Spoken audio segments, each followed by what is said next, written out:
ದಿಲೀಪ್ ಅವರೇ, ಈ ರಷ್ಯನ್ ಹೆಂಗೆ ನಂಬ್ತೀರಿ ನೀವು? ಓಕೆ, ಒಳ್ಳೆ ಸಂಬಂಧ ಇದೆ, ನಮಗೆ ಅವಿನಾಭಾವ ನಂಟಿದೆ, ಹೌದು. ಓಕೆ, ಪಾಕಿಸ್ತಾನ ಜೊತೆಗೂ ಅಷ್ಟೇ ಕ್ಲೋಸ್ ಇದ್ದಾರೆ ಅವರು. ಮತ್ತು ಚೀನಾದೊಂದಿಗೆ ಸಾಕಷ್ಟು ವ್ಯಾಪಾರ ಒಪ್ಪಂದಗಳು ಮಾಡ್ಕೊಂಡಿದ್ದಾರೆ. ಅತಿ ಹೆಚ್ಚಿನ ವಸ್ತುಗಳು ಕೂಡ ಅಲ್ಲಿ ಸರಬರಾಜು ಆಗುತ್ತೆ ನಮ್ಗಿಂತ.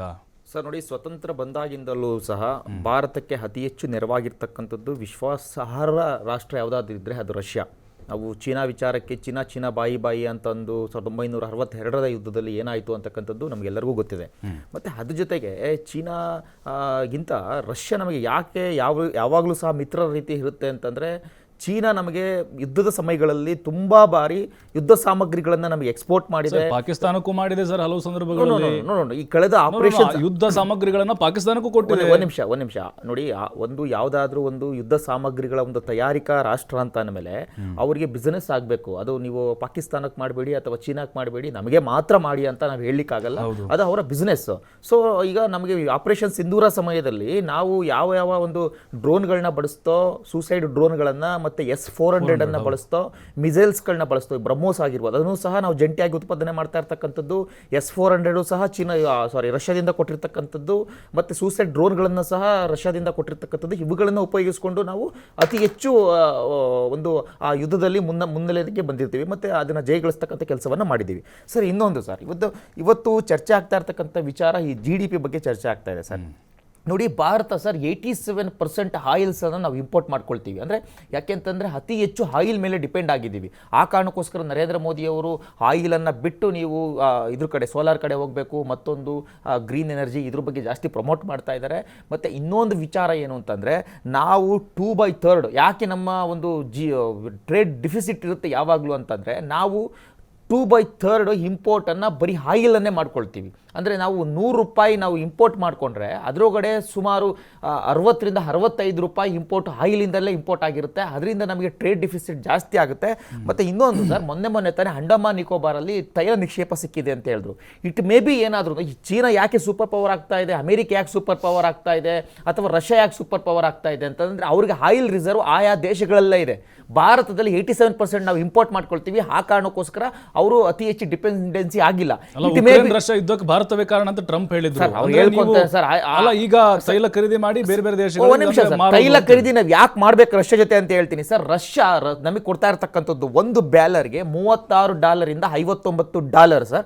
ಅಂಡ್ ಇರಾಕ್ನಲ್ಲಿ ನಾವು ಪರ್ಚೇಸ್ ಮಾಡ್ತಾ ಇರ್ತಕ್ಕಂಥದ್ದು, ಅಟ್ ಪ್ರೆಸೆಂಟ್ ಪರ್ಚೇಸ್ ಮಾಡ್ತಾ ಇರ್ತಕ್ಕಂಥದ್ದು $60 ರಿಂದ $77.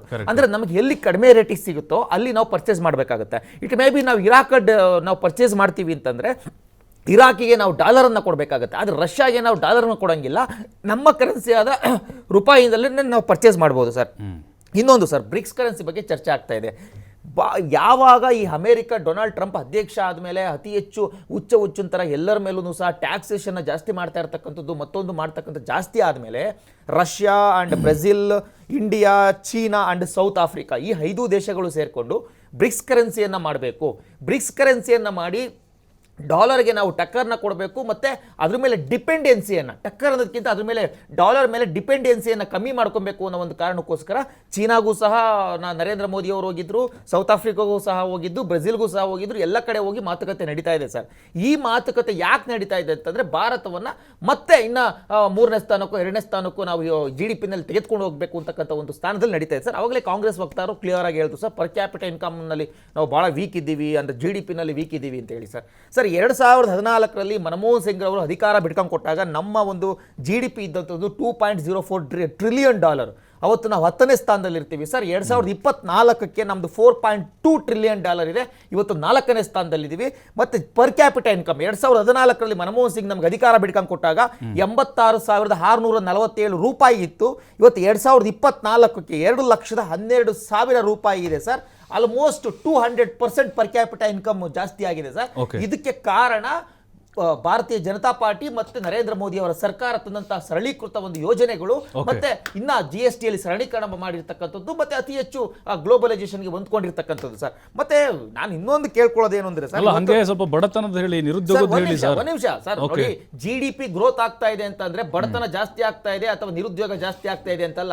ಎಲ್ಲದಕ್ಕೂ ಒಂದು ರಾಮಬಾಣ, ನಮ್ಗೆ GDP ಗ್ರೋತ್ ರೇಟ್ ಜಾಸ್ತಿ ಆಗ್ತಾ ಇದೆ ಅಥವಾ ಒಂದು ದೇಶದ GDP ಜಾಸ್ತಿ ಆಗಿದೆ ಅಂತಂದ್ರೆ ಅಲ್ಲಿ ವರ್ಷ ಬಡತನೂ ಕಮ್ಮಿ ಆಗ್ತಾ ಇದೆ, ಉದ್ಯೋಗನೂ ಕಮ್ಮಿ ಆಗ್ತಾ ಇದೆ ಅಂತ ಹೇಳಿ ಸರ್. ಮತ್ತೆ ಇನ್ನೊಂದು ಸರ್, ಇವತ್ತು ಪುಟಿನ್ ಅವ್ರ ಜೊತೆ ಮೀಟಿಂಗ್ ನಡಿಬೇಕಾದ್ರೆ ಮತ್ತೊಂದು ಚರ್ಚೆ ಆಗಿದೆ.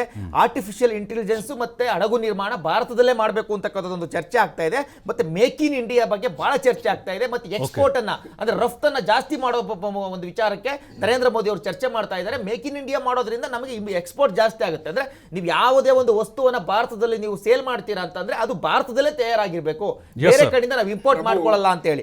ಮತ್ತೆ ಸರ್ ಇನ್ನೊಂದು ಸರ್ ಇನ್ನೊಂದು ವ್ಯಾಪಾರ ವಿಸ್ತರಣೆ, ಒಂದು ನಿಮಿಷ ಆಮೇಲೆ ಮಾತಾಡಿದ್ವಿ, ವ್ಯಾಪಾರ ವಿಸ್ತರಣೆಯನ್ನ ಮಾಡೋದ್ರಿಂದ ಭಾರತದ GDP ಜಾಸ್ತಿ ಆಗುತ್ತೆ ಸರ್. ಕೇಳಿದ್ರೆ ಎಲ್ಲಿಂದ ನಗಬೇಕು ಅಂತ ಗೊತ್ತಾಗ್ತಿಲ್ಲ. ಯಾಕೆ ಅಂತಂದ್ರೆ ನಗದ್ ಬೇಡ, ಸತ್ಯ ಮಾತಾಡಿ. ಅಲ್ಲ, ಈಗ ಅಮೆರಿಕಾಗೆ ಸೆಟ್ ಹೊಡೆದಿದ್ದಾರೆ. ಅಮೆರಿಕಾಗೆ ಆಯ್ತು, ಇಡೀ ವಿಶ್ವ ನೋಡ್ತಾ ಇದೆ ಸರ್. GDP 8.2 ಇದೆ, ಗ್ರೋತ್ ರೇಟ್ ಅಮೆರಿಕದ 3.8 ಇದೆ. ಬೇರೆ ಸಮಯದಲ್ಲಿ ನಾನು ಮಾತಾಡಲ್ಲ, ನಾನು ಸಂದರ್ಭ ದಯವಿಟ್ಟು ಮಾತಾಡಬಾರ್ದು, ಅದೋಕೆ ಅದು ರೂಲ್ಸ್. ಸೊ ನಾನು ಮಾತಾಡ್ತಾ ಇದ್ದ ಬಿಜೆಪಿ ವಕ್ತಾರರು ಏನೋ ಭಾಷಣ, ಏನೋ ಚುನಾವಣೆ ಭಾಷಣ, ಏನು ಎಲೆಕ್ಷನ್ ನಡೀತಿದ್ಯಾ, ಬರೀ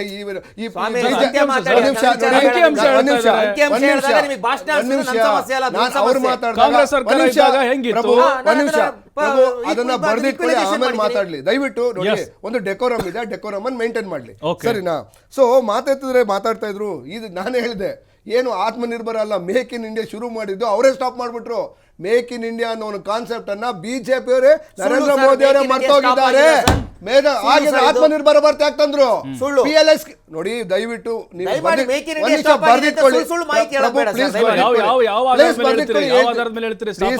ಒಂದ್ ನಿಮಿಷ ಅದನ್ನ ಬರ್ದಿಟ್ಕೊಳ್ಳಕ್ ಹೇಳಿ. ನಾನು ಹೇಗೆ ತಾಳ್ಮೆಯಿಂದ ಕೇಳಿದ್ದೇನೆ, ಅವರನ್ನು ಕೇಳೋದನ್ನ ಅವ್ರ ಉತ್ತರ ಅವೆಲ್ಲ ಕೊಡ್ಲಿ. ಸೊ ಬಿಜೆಪಿ ಅವರು ಆಗಿದ್ರೆ ಮೇಕ್ ಇನ್ ಇಂಡಿಯಾ ಅಂತ ಹೇಳ್ತಿದ್ದವರು ಸಡನ್ ಆಗಿ ಮರ್ತ್ಬಿಟ್ಟು ಆತ್ಮನಿರ್ಭರ ಭಾರತ ಯಾಕೆ ತಂದ್ರು? ಹಾಗಾದ್ರೆ ಆತ್ಮನಿರ್ಭರ ಭಾರತಕ್ಕೂ ಮೇಕ್ ಇನ್ ಇಂಡಿಯಾಗೂ ಡಿಫರೆನ್ಸ್ ಏನು? ಇದೇ ಏನು ಇವರು ಬಿಜೆಪಿ ಅವರ ಪ್ರಪಗಂಡ ಏನು ಅಂದ್ರೆ, it is not A game change ಸರ್ಕಾರ, ಇಟ್ಸ್ ಎ ನೇಮ್ ಚೇಂಜ್ ಸರ್ಕಾರ. ಕಾಂಗ್ರೆಸ್ ಸರ್ಕಾರದ ಹಳೆಯ ಯೋಜನೆಗಳನ್ನ ರೀನೇಮ್ ಮಾಡ್ಬಿಟ್ಟು ಹಳೆ ವೈನನ್ನ ಹೊಸ ಬಟ್ಲಲ್ಲಿ ಹಾಕ್ಬಿಟ್ಟು ನಮ್ಮದು ಅಂತ ಹೇಳಿ ಕಾಪಿ ಪೇಸ್ಟ್ ಸರ್ಕಾರ ಇದೆ ಅಷ್ಟೇನೆ. ಈ ನರೇಂದ್ರ ಮೋದಿ ಅವರ ಸರ್ಕಾರದಲ್ಲಿ ಮಾತಾಡ್ತದ್ದು ಹೇಳ್ತಾ ಇದ್ರು. ನೀವು ಕೂಡ ಎಷ್ಟೋ ಚರ್ಚೆ ಮಾಡಿದಿರಿ ನಮ್ಮ ಇಂದಿನ ಡಿಬೇಟ್ಗಳಲ್ಲಿ. ಆಪರೇಷನ್ ಸಿಂಧೂರದ ಸಮಯದಲ್ಲಿ ಪಾಕಿಸ್ತಾನದ ಡ್ರೋನ್ಗಳು ಬರೀ 5,000, ಭಾರತದಲ್ಲಿ ಖರ್ಚು ಮಾಡಿರೋದು ಅದು ಒಂದು ಡ್ರೋನ್ ಹೊಡೆಯಕ್ಕೆ 35 ಲಕ್ಷದ ಡಿವೈಸ್ಗಳು ಬೇಕಾಯ್ತು ಡಿಫೆನ್ಸ್ದು. 5,000 ಲಕ್ಷಾಂತರ ತಂದ್ಬಿಟ್ಟು ನಮಗೆ ಇಂಡಿಯಾ ಮೇಲೆ ಹೊಡೆದ್ರು, ಬರೀ 5,000 ಒಂದು ಡ್ರೋನ್ಗೆ. ಅಂದ್ರೆ ನೀವು ಒಪ್ಕೊಳ್ತಾ ಇದ್ದೀರಿ ಹಾಗಾದ್ರೆ ಪಾಕಿಸ್ತಾನ ನಾವು ವೀಕ್ ಅಂತ 100% ಹೌದು. ನರೇಂದ್ರ ಮೋದಿ ಅವರು ಮಾಡಿರ್ತಕ್ಕಂಥದ್ದೇ ಅದು. ಯಾಕೆ ಅಂದ್ರೆ ಒಂದ್ ನಿಮಿಷ ಬರ್ದಿಟ್ಕೊಳ್ಳಿ, ಬಂದು ಸರೆಂಡರ್ ಆಗಿದ್ದಾರೆ. ಓಕೆ, ನನ್ನ ಸಮಯದಲ್ಲಿ ದಯವಿಟ್ಟು ಬಾಯಿ ಮುಚ್ಕೊಂಡು ಇರಬೇಕು. ಯಾಕೆ ನೀವು ಯಾರ ಪರವಾಗಿದ್ದೀರಿ? ಪಾಕಿಸ್ತಾನ ಪರವಾಗಿ? ಪಾಕಿಸ್ತಾನ ಪರವಾಗಿಲ್ಲ, ಬಿಜೆಪಿಯ ವೈಫಲ್ಯ ಮಾತಾಡ್ತಾ ಇದ್ದೀನಿ. ನರೇಂದ್ರ ಮೋದಿ ಅವರ ಅಸಮರ್ಥ ಪ್ರಧಾನಮಂತ್ರಿಗಳ ಬಗ್ಗೆ ಮಾತಾಡಿ. ಹಾಗಾದ್ರೆ ನಮ್ಮ ದೇಶದ ವೈಫಲ್ಯವನ್ನ ಯಾವುದೋ ಒಂದು ಪಾಕಿಸ್ತಾನ ಬಂದ್ಬಿಟ್ಟು ಬರೀ 5,000 ಡ್ರೋನ್ಗಳನ್ನ, ಸಾವಿರಾರು ಡ್ರೋನ್ಗಳನ್ನ ಮಲ್ಟಿ ಲೆವೆಲ್ ಅಲ್ಲಿ ಮ್ಯಾನುಫ್ಯಾಕ್ಚರ್ ಮಾಡಿ ನಾವು ಅದೊಂದು ಸಣ್ಣ ಡ್ರೋನ್ ಹೊಡೆಯಕ್ಕೆ 35 ಲಕ್ಷದ ನಾವು ಖರ್ಚು ಮಾಡಿದೀವಿ ಅಂತ ಹೇಳಿದ್ರೆ ನಾಚಿಕೆ ಆಗ್ಬೇಕು ಇಷ್ಟು ದೊಡ್ಡ ದೇಶಕ್ಕೆ. ಆ ನಾಚಿಕೆ ಆಗುವಂತ ಸ್ಥಿತಿ ತಂದಿದ್ದು ಇದೇ ನರೇಂದ್ರ ಮೋದಿ ಅವರು, ಇದೇ ಬಿಜೆಪಿ ಸರ್ಕಾರ. ಅದನ್ನು ಮಾತಾಡ್ತಾ ಇದ್ದೀನಿ. ಓಕೆ, ನಮ್ಮ ಇದು ಎಕನಾಮಿಸ್ಟ್ ಹೇಳ್ತಾ ಇದ್ರು ಸರ್ವೈವಲ್ ಫ್ಯಾಕ್ಟರು. ಸ್ವಾಮಿ, ಇದೇ ನಾನೆಲ್ಲ ಹೇಳಿದ್ದು, ಬಿಜೆಪಿ ಅವರೇನು ಹೇಳ್ತಾ ಇದ್ರು, ನರೇಂದ್ರ ಮೋದಿ ಅವರು ಹೇಳ್ತಾ ಇದ್ರು, ಚೈನಾ ಪ್ರಾಡಕ್ಟ್ ಕೊಳ್ಳ ಮಾಡಬೇಡಿ. ಅದು ಯಾವಾಗ ದೀಪಾವಳಿ ಹಬ್ಬದ ಟೈಮಲ್ಲಿ ಚೈನಾ ಪಟಾಕಿ ತಗೊಂಬೇಡಿ, ಚೈನಾ ಪ್ಲಾಸ್ಟಿಕ್ ತಗೊಂಬೇಡಿ ಅಂತ ಹೇಳಿ ಚೈನಾಗ ಹೋಗಿ ಕಾಲಕ್ಕೆ ಬಿದ್ದು, ಏನು ಅಮೆರಿಕ ಇದನ್ನ ಮಾಡಿದಾಗ ಚೈನಾಗೆ ಕಾಲಕ್ಕೆ ಬಿದ್ದು ವಿರೋಧ ಮಾಡ್ತಿದ್ದವ್ರು ಇವರೇನೆ. ಚೈನಾಗೆ ಕಾಲಕ್ಕೆ ಬಿದ್ದು ಸ್ವಾಮಿ ನಮ್ಮನ್ನು ಕಾಪಾಡಿ ಅಂತ ಓದೋರು ಯಾರು? ಇದೇ ನರೇಂದ್ರ ಮೋದಿ ಅವರು. ಈ ದೇಶದ ಸ್ವಾಭಿಮಾನ ಇದ್ದಿದ್ರೆ, ಈ ದೇಶಕ್ಕೆ ಏನು ನಮ್ಮ ಲಾಲ್ ಬಹದ್ದೂರ್ ಶಾಸ್ತ್ರಿ ಅವರು ಹೇಳಿದ್ರು, ಪಾಕಿಸ್ತಾನ ಯುದ್ಧಕ್ಕೆ ಬಂದಾಗ ಜೈ ಜವಾನ್ ಜೈ ಕಿಸಾನ್ ಅಂತ ಹೇಳಿ ಎಲ್ಲಾ ರೈತರನ್ನ, ಎಲ್ಲಾ ಸೈನಿಕರನ್ನ ಉರ್ದುಂಬಿಸಿ ಮಾಡೋ ಏನು ಆ ದೇಶದ ವಿರುದ್ಧ ಫೈಟ್ ಮಾಡಿದಿದ್ರೆ, ಇವತ್ತು ಚೈನಾ ವಿರುದ್ಧ ನರೇಂದ್ರ ಮೋದಿ ಅವರು ಮಾಡ್ಬೇಕಾಗಿತ್ತು. ಅದನ್ನು ಬಿಟ್ಬಿಟ್ಟು ಕಾಲಕ್ಕೆ ಬಿದ್ದುಬಿಟ್ಟು ಇವತ್ತು ಸ್ವಾಮಿ ನಾನು ನಿಮ್ಗೆ ಸರೆಂಡರ್ ಆಗಿದ್ದೀನಿ, ನಮ್ ಯೋಗ್ಯತೆ ಇಲ್ಲ ಅಂತ ಹೇಳಿ ಕಾಲಕ್ಕೆ ಬಿದ್ದಿರ್ತಕ್ಕಂಥವ್ರನ್ನ ಏನಂತ ಹೇಳ್ತೀರಿ ನೀವು? ಸೊ ಹಾಗಾಗಿ ಈ GDP ಬಗ್ಗೆ ತುಂಬಾ ಪುರಾಣಗಳು ಮಾತಾಡ್ತಾ ಇದ್ದಾರೆ. ನಿಜವಾಗ್ಲೂ ಇವತ್ತು ಚೈನಾದ ಬಗ್ಗೆ ಮಾತಾಡ್ತಾ ಇದ್ರು. ಭಾರತ ನಾನು ಇವತ್ತು ಇಂಪೋರ್ಟ್ ಮಾಡ್ತಾ ಇರ್ತಕ್ಕಂಥದ್ದು ಸ್ವಾಮಿ, ನೀವೇನು ಕೇವಲ 43 ರೂಪಾಯಿಗೆ 1 ಲೀಟರ್ ಒಂದು ಬ್ಯಾರಲ್ ಸಿಗ್ತಾ ಇದೆ ನಿಮ್ಗೆ. ಅಂದ್ರೆ ಸರಿ ಸುಮಾರು 15ರಿಂದ 16 ರೂಪಾಯಿಗೆ ನಿಮ್ಗೆ ಪೆಟ್ರೋಲ್ ಸಿಗ್ತಾ ಇದೆ, ಡೀಸೆಲ್ ಸಿಗ್ತಾ ಇದೆ. 105 ರೂಪಾಯಿಗೆ ಯಾಕೆ ಮಾರ್ತಾ ಇದ್ದೀರಿ? ಅಂದ್ರೆ ಯಾರ ಹತ್ರ ಕೊಳ್ಳೆ ಹೊಡಿತಾ ಇದ್ದೀರಿ? ಈ ದೇಶದ ಜನರ ದುಡ್ಡನ್ನ ಯಾಕೆ ಕೊಳ್ಳೆ ಹೊಡಿತಾ ಇದ್ದೀರಿ ನೀವು? ಆಯ್ತು, ನೀವು ಇಂಪೋರ್ಟ್ ಮಾಡಿ ಕಮ್ಮಿಗೆ ಸಿಗ್ತದೆ, ಬಟ್ ಅದನ್ನ ಯಾಕೆ ಜನಗಳಿಗೆ ವಾಪಸ್ ಕೊಡ್ತಾ ಇಲ್ಲ? ಕೇವಲ ಕೊಳ್ಳೆ ಹೊಡೆದು ನಿಮ್ಮ ಆರ್ಥಿಕ ಪರಿಸ್ಥಿತಿ ದುಸ್ಥಿತಿಲಿದೆ, ಅದಕ್ಕೋಸ್ಕರ ನೀವೇನ್ ಮಾಡಿದ್ರಿ? ಜನರ ದುಡ್ಡನ್ನ ಕೊಳ್ಳೆ ಹೊಡೆದು ನೀವು ಅದಾನಿ ಅಂಬಾನಿ ಕೊಡ್ತಾ ಇದ್ದೀರಿ.